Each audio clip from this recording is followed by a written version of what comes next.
Hey, we're live. Hey, folks. Thanks for tuning in to the BAMF podcast. I am your host, Mike Lafferty. Here's Bear, Gen X GM. Here's Jacob Blackmon. Here is our contractually mandated musical intro.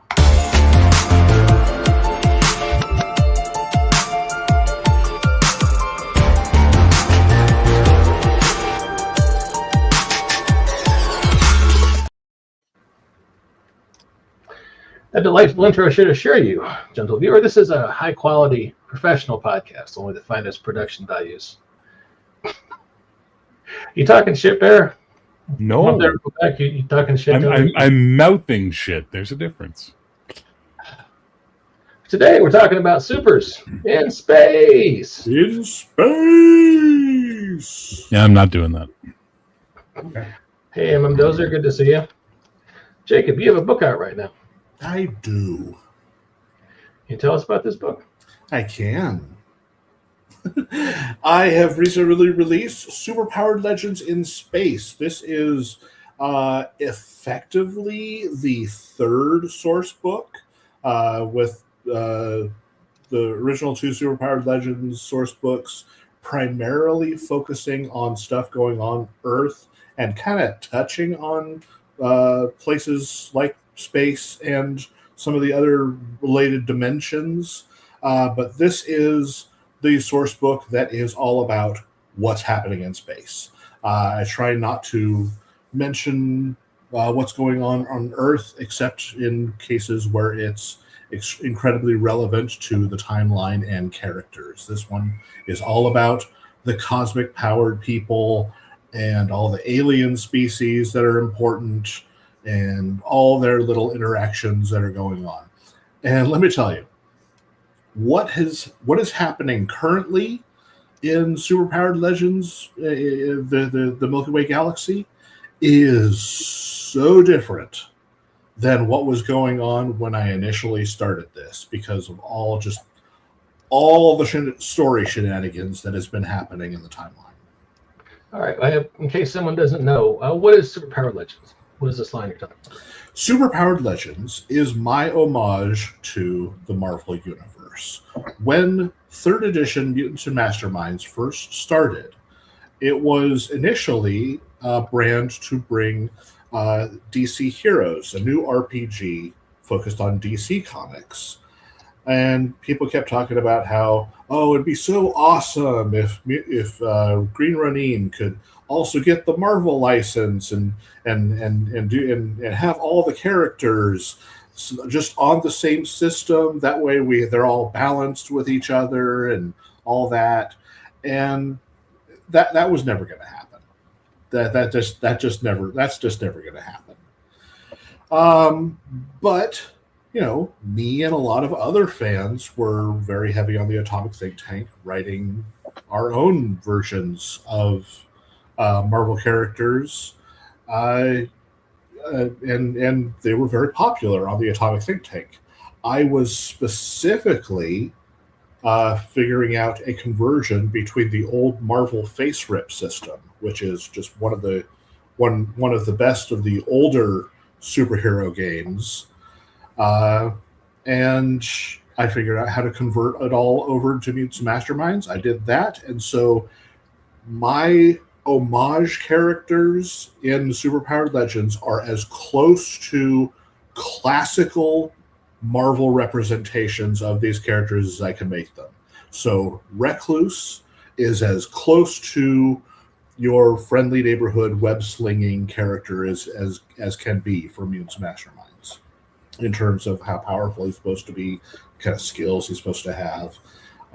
Pendragon, who's my super soldier with a shield, is as close to Captain America as can be. So I did a whole bunch of those, and I collected them into Superpowered Legends, and volumes 1 and 2 did well, and I'm continuing with that in space. So we've got a lot of aliens and cosmic happenings here. So there are a lot more very high power level characters in this book. And I do say book. It's currently a PDF, but we have submitted a print on demand. We're just waiting to hear we're just waiting to get the comp copy, the sample copy back to see if it looks good, and then we will have print on demand available for everyone who wants print copies. Nice. Cool. Showing off the cover here. So let's talk about Marvel homages. Obviously, we got Beta Ray Bill, the horse alien here in the foreground. Yeah, you would not imagine when I was talking about doing superpowered legends in space, I had so many of the fans of this setting say, you have to do an homage to Beta Ray Bill. You gotta include someone who's like Beta Ray Bill. We need a horse guy with a lightning bolt doing something. And it's like, okay, fine. I will put in a Beta Ray Bill homage. And yeah, it's just so many people who've been asking for that. I don't understand how there are so many Beta Ray Bill fans, but there are. He's just one of those popular characters, much like Beans. Mm-hmm. No, this is Misty. Misty. But no one can see it because you got Lefever's. There we go. That's a Misty. See, it's a Misty. Lefever was asking if you're going to have signed copies available. I'm guessing maybe at SoonerCon. Assuming the print copies are available by then, I should have some available when I have my table at SoonerCon. Yes. Okay. SoonerCon is happening here in Norman, Oklahoma, in June. Oklahoma. Not just a state, also a musical. All right, so we got Beta Ray Bill. I'm pretty sure the big guy at top, that's Rom, right? Yes, Gan the Astral Knight is my homage to Rom. And who else we got here? All right, the opponent they're fighting is Onyx, who represents Terrax. Terrax the Tamer, yeah. So the character in the middle, surrounded by the power aura, is Starwake, who fills the role of Nova. Okay. It's a Nova feel, yeah. Can you zoom it in by any chance there, Mike? It's kind of hard to see the character details. If not, that's fine. Yeah. This is a professional podcast, after all. High quality, like you said.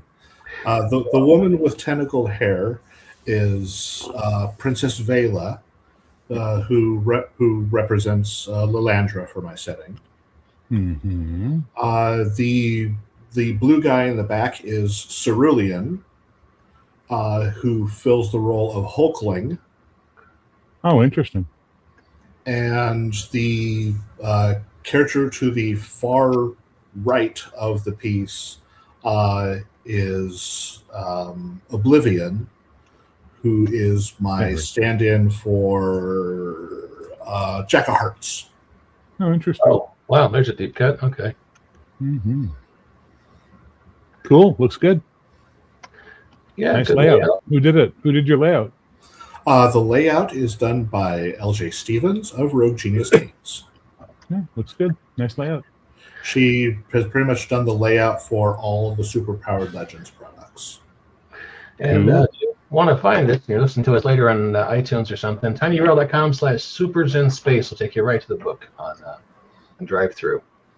Mm-hmm. But yeah, this is a snazzy looking layout. Do you have any challenges adapting Marvel Cosmic to Mutants and Masterminds, or was it just the same level of work as everything else you've been doing for SPL?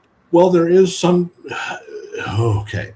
Marvel has a glut of cosmic powered characters. No way. Who are just so overly powered and represent contextual themes like chaos and entropy. It's like, why are we even bothering making these characters? I'm guessing so I didn't bother including a whole bunch of those because those are just going to be PLX things. You know, I do mention a couple of them like Erraticus, but Erraticus doesn't have a write-up. If Erraticus shows up, it's an event, not a character you have to beat. You know? I'm guessing the Spectator is your take on the Watcher. Yes, that is. And tiny bits of the Guardian of Forever. And the tiny bits of the Guardian of Forever, because I am a huge Star Trek nerd. Yes, I know. Well aware. But yeah, I've got a chronology for all the important events in space. The next chapter is all about what's going on with our closest neighbors in the local solar system. So you can do regular Mars, or you can have legendary Mars. Those look like Bug from the Micronauts. with red-skinned humans who run around naked and shoot who shoot blaster cannons and tripods and green four-armed giants and Mike, zoom in, Mike, zoom in, enhance. Thank you, dear God. Those are freaking cool, man. But yeah, these are the Formians, who are the native species of my legendary Mars. That dude's got a package. What the hell? Dear God. You want me to zoom in a little closer for you, sir? Yeah, I think we need to see more of the ant person's package. Thanks, Mike. You're so useful. Professional podcast, ladies and gentlemen. High quality. I try to anticipate my guest desires. That's all. Well, next time, Tawny Katane, all day, all night, please. Thank you. I love Tawny Katane. Well, she was good. Oh, what's that? What is that? This is a nightmare. A Saren Dune horror. This is a giant three-legged tentacle beast that roams the deserts of Mars, and it is what the ancient Martians based their tripod war machines to emulate. Oh, cute. Cute. Got a vertical smile. Oh yeah, they're creepy, and they just run around grabbing people and eating them because they're monsters. They are horrific man-eating beasts. Cool. But yeah, we've got stuff going on the moons of Jupiter, stuff going on the moons of Saturn. Not so much happening with many of the other planets. Pluto is fun in that it is the location of a derelict spaceport, which is filled with giant crustacean monsters. Giant crustacean monsters. And from there, we go on to the larger Milky Way galaxy, where I talk about, I go on for lengthy period of time talking about how many of the species travel from here to there, which is mostly hyperspace portals. Nice. And we got a nice map. And then we talk about, all the different important people who are part of the Milky Way galaxy, stuff that's going on. One of the key things that's happening in the last 5 years, one of the major villains of the galaxy, Typhon, is gone. So there's a huge power vacuum, and people are trying to claim his territory, and heroes are trying to rescue the innocents who are enslaved within his territory. What's that horsey dude? That horsey dude is a member of the Equiseph. No, is that your Beta Ray Bill from those people? My Beta Ray Bill homage, who is Lightning Legionnaire Centaurus. He comes from these people. Yes, they are a species of horse-like humanoids who engage in a lot of cybernetic augmentation to help them survive the rigors of outer space. Neat. But yeah, I got all the usual suspects here. I've got the Phase, I've got the Core. I got Cthulhu monsters. Creatures made up of living webs who like to attach themselves and act like symbiotes to other That's species. Hey, you're double dipping here, buddy. I've seen this art already. What are you doing here? Hey. One was for the section on Mars, and this one is for the section on alien species. All right. Mains. These guys are your squirrels, right? Actually, no. The Fays are my scrolls. The mains are my dire wraiths. Okay. So this is these are some real bad guys here. Okay. They like engaging in both dire technology and evil magic as well, combining the two and making all sorts of terrible horrors. Like currently their plan to conquer the galaxy is combining the living web symbiotes with effectively xenomorph void hounds and just unleashing those and seeing what horror that brings about. All right, so there's a lot of adventure hooks. So that's cool. Yeah. All right, so if you were going to sell someone this book, what's the elevator pitch?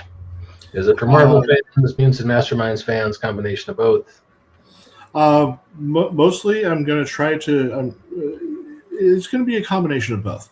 You know, if you like to see, if you want to know what it's like to have your Marvel characters in the Mutants and Mastermind system, this is going to be your best bet. If you want a space, alien, and cosmic themed stuff, because so many superheroes have origins that are all about space. You know, the original superhero, Superman, is a freaking alien, and there how many superheroes are all about either being an alien or having an alien artifact or abducted by aliens and got powers. You know, so much of comic book is tied to aliens and outer space. You got Transformers in here. The Machina have always been a part of Superpowered Legends since the beginning. Yes. And Guard Dog Guy says, just got here. What's the name of the game system being discussed? The game system is Mutants and Masterminds 3rd edition. This is Superpowered Legends in space. So we're right on the cusp of 4th Ed coming out. Are you going to do a conversion? Yes. Once 4th edition comes out and becomes available for people in the third party to make products for it, I will 100% be converting all of my Superpowered Legends stuff into 4th edition. Sounds like it'd make really good heroic material. Mm-hmm. Just saying. Hey, if you want to look at Superpowered Legends and consider converting that into heroic, let's talk. Well, we can always talk. That's for sure. There's always talking available. That's the way it is. But yeah, no, I like what you're doing, man. It's good stuff. Thank you. But yeah, after all the aliens, we get to the last chapter here, which is all about cosmic legends. These are the major heroes and villains. The first couple of pages talk about all the characters that I have covered in the first 2 source books and all previous material. And then we go into new heroes and villains that I have introduced in this book. So yeah, we've got we've expanded the roster for the Invincible Guardians of Princess Vela. She's been going around throughout free space collecting one hero from each member system to add to her militia effectively, and they collectively guard the free worlds. Who's this Plan 9 from Outer Space guy here? Yeah, it's a robot monster. That is in fact a neurobeast. They are a species of cybernetically augmented giant monsters who live on the outskirts of the galaxy and seek to dominate and or destroy all other species to prove their superiority. Okay. That works. And I think we're And, you know, the unspeakable are pretty much there to fill in your role of if it does it have too many tentacles, too many eyes, too many mouths. That's what these are. Mother. all right. Cool. That just came out. I was really surprised you guys didn't kickstart this. To be honest, I'm not. I had finished the whole manuscript. I got all the arts done. I didn't really see any reason to do a Kickstarter. You know, it's less than 90 pages, so I thought it'd be just nice to get it out to the audience. You know, I'm hoping to do some similar source books like this. I want to do a Golden Age source book for, you know, that'll encompass World Wars I and II, and like into the 1950s. I would like to do one that's all about the Hollow Earth, because I've only kind of touched on what's going on there, and I really would like to expand that. That all the art is mine. I drew every single illustration in this piece. None of this is AI. I can vouch. Jacob's a good artist. I've worked with him for 15 years now. When this book says by Jacob Blackmon, I wrote every word. I drew every illustration. The only thing I didn't do is the layout. That's L.J. Stevens. It's nice work, man. It's very nice work. Thank you. Well, hey, switching over to Bear's Heroic Universe. Yes. What does the Heroic Universe have in store for us in space? Well, for space, it's already on my Patreon, the entire Freebooters concept, which is basically my Starjammers meets Omega Men stuff. Mm-hmm. That's, I mean, you know, cool. A lot of neat stuff. There's my favorite NPC I ever created. Hang on. You know what? I'll show you. How about that? Okay. Okay, I'll show you, because you're going to be looking and digging around like a jerk, and then I'm going to be like, Mike. You get around like somebody who doesn't have my knowledge of the website, and it's going to be annoying to me, Lafferty, so just let me do it. All right, so here, Lafferty. I like it. I'm now reducing you to a name. I'm going to share my screen. Here we go. Bada bing, bada boom. Let me make this a bit bigger for the people watching. So first up, we have the title ship, the Freebooter, which you know, is the hero ship of this crew running around in space. And then I have a whole bunch of stuff with rocket like. I love that. Yeah, I was trying to do a Blake 7 inspiration, the Liberator. And then we have all the stuff about the glittering tales from the glittering darkness, and then we have the alien race as well as some characters, obviously, that are part of it. And yeah, that was fun talking about all these characters who were part of the crew. Some more information about the universe itself, more characters, but I'm trying to find my favorite NPC of all, which is where is he? There he is. This is my favorite guy in the world. This guy, I love this guy. This guy's basically Charvex. Charvex is a dealer of strange things, where dream meets disaster and both are on sale. Ah, you arrive, just like prophecy foretold, only with more pants. You know, and this is what Charvex You gave him a does. great face. You have a great voice for him. That is fantastic. Oh yeah, come close, not too close. Last customer dripped on things. You are bold one, yes. Brave or broke, either way. Charvex love both. So Charvex is just a fun character to drive them insane with, you know. And I put a bunch of stuff like articles that you could buy there, like a jump luck coin, a coral lung, a ghost spine jack, Sungrass gauntlet, whisper gun. Hey, I know that look. Yes, that's laser tag. Classic laser tag. Yep, and that's the one I love more than anything else. Shadow Weaves Mental. Symbio Weave Mental. Yeah, just fun. So like this one, the Gravity Maw Charger. This one makes small room into smaller singularity. Maybe too small for enemies to live in. Great for clearance sale. Like that's the whole idea of the characters that Charvex is all about. Hello, Beans. I made a funny voice, and Beans has to come make sure I'm alive. Anyway, Charvex is that's the whole idea. The freebooter stuff was just, hey, if you want to get off the planet and you want to go do some other stuff, well, here's a bunch of stuff you can go do. Yeah. But ultimately, all of that's on the back burner because I'm focusing all my energies right now on finishing Heroic, and StarQuest is my new passion in life. So yeah, StarQuest is your Star Trek homage. It's my it's my Facet Trek homage. Yeah, exactly.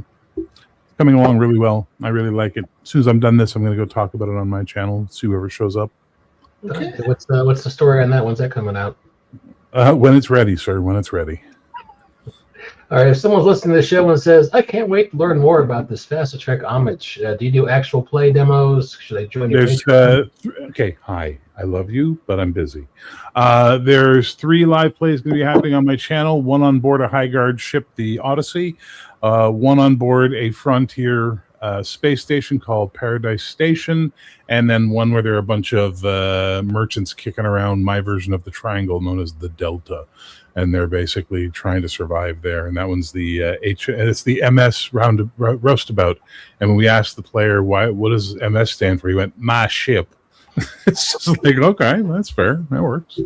And then if you're on my Patreon, there's a ton of stuff you'll be getting, and there's already a ton of stuff already up. Plus, I'm also doing Arcana Noir, which is my magic punk urban fantasy, and I'll soon be starting work on Star and Void, which is my D&D in space, but it's more like Star Wars D&D than the stupid shit we've seen.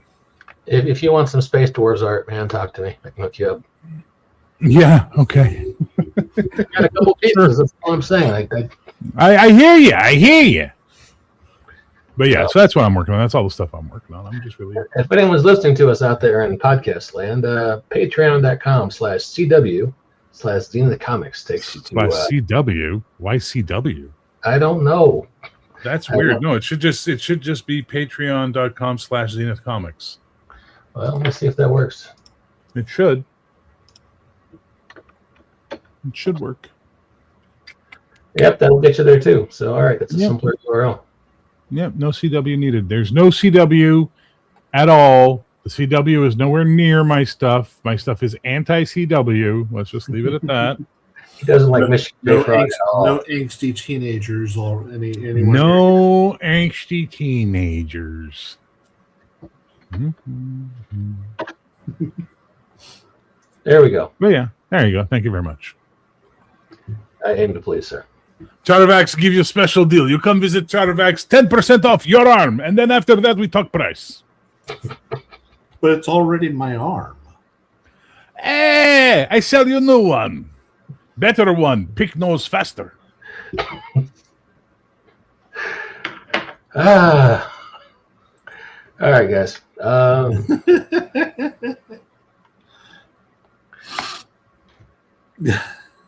feel like we've talked this up. Oh, hey, I'm superheroes in space. Lanterns coming out this year on HBO. No interest. No interest? Saw that trailer and went, the fuck is this? No Country for Old Lanterns? I'm not interested. I'm good, thank you. Yeah, that's probably fair. I haven't even started season 2 of Daredevil yet, so I'm like, I don't care. I just can't get back. Okay, it's coming out in August for anyone who's interested. I don't know. I'm an old school Green Lantern fan from the 80s and 90s, but I just apparently what they were actually going for was True Detective was the vibe they wanted to emulate in that show. Yeah, that seems like a rational thing to do for a superhero show about guys who are cosmic policemen. That makes perfect sense. I completely see their point. I could see the sarcasm drips. Yeah. It might be all right. Superhero TV has let me down so many times. I gotta see the first couple episodes, make sure it's all right. Creature Commandos was awesome by the same people. It was. What about Supergirl? You excited for that? James Gunn's Guardians of the Galaxy Part 5? Really? I wish I could. I wish I was. It just the trailers kind of leave me cold, so I'm sure I'll probably see it in the theater because my wife wants to see it, but I just don't have enthusiasm for it yet. So I don't go to theaters anymore. That's like orders. Venturing into the Amazon. You know what I mean? Like something's going to get you. I don't know. On the other hand, the trailer that came out today that excited me was Masters of the Universe. But I love that toy line, and I'm all about it. Was there a new trailer today? There was a new trailer for Masters of the Universe today. Anything like substantively new in the trailer, or is it just there was a little more. Yes, we got a few more character, background character reveals. Like we saw Mechanic. I was about to make a stupid joke, like a piss take. Is Mechanic in this one? And the motherfucker, I guess he is. All right, so he is. How about Stinkor? Are we getting Stinkor? Ram Man? Who knows? I did see Ram Man. I've also seen Fisto. Didn't we do a show where we talked about the similarity between character names and He-Man and like sex toys? I believe we have. Okay. Bear, are we done? I have nothing to add to that. That's just okay. I mean, that's your world, clearly. How was that, Mike? I don't know. You're the one talking about sex toys, man, not me. You're the one wanting me to zoom in on a Green Aliens package just 20 minutes ago, dude. I don't know how you're getting the high ground now. All I said was the dude had a package. That's all I said. Dude has a package. The dude has a package. We're going to have to change that bottom, Jacob, just so you know. We're going to change the bottom. Okay, there's no problem. But that looks cool, though. I like what you're doing. It's a smaller package. You need a smaller package. Well, that's impossible. You can't get a smaller package than you, Lafferty. Come on now. You've been reading my diary? What the hell, man? And if he gets smaller, it becomes an innie, not an outie. That's all I'm saying. I may have been influenced by some comics that I read previous to drawing that illustration. I say nothing. Listen. Let your freak flag fly, man. It was called a Polycule of Mars, and the art was amazing.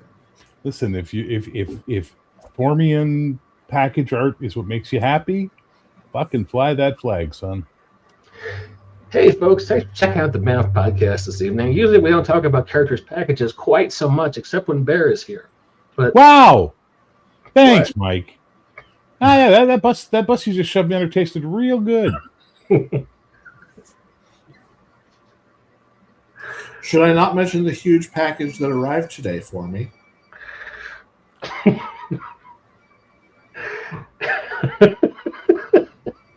Tell us about this huge package, Jacob.